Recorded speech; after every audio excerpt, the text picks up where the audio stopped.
ndoda. Awuyenza uhlelo usuku wonke la. Ayiwe, uzonginyanyisa. Usho ukuthi mina nation, kumele ngihambe ngiyolala ngale. Yazi siza nje bhuti. Ngawulinga ukuqala umsindo manje. Ngingangilele ngale yangezwa. Akathi awukahle ukucabanga ngalento. Ngoba nje manje futhi abeseyazi thina ucabanga neqhamuka neqhinga ukuthi izolungisa kanjani kuyo yonke lento. Ngoba lento akho ukuhlila yangistress apha futhi kahle la understand ekhaya.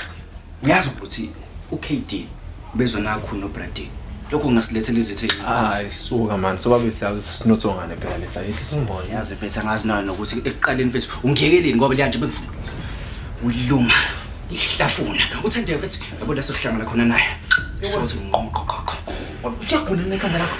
Uyazi ukuthi lento kubuyenzela bizosilethela amehla amangana ngobantu. Kukho konke ubusizini kwesiswa kusibahla. Lalela ndoda. Ababona osisi labantu lapho. Kanjani manje? Kahle. Lalela awungenzele nje. Ufonele uSibuda umtshela baqamba kusakuyaze la. Uzokwenza leyo manje la. Uzulubela ngiphindana nento eyodwa mina. Ngeke ukuthi ngithini. Angiyena uMetha. Endleleni mjitha.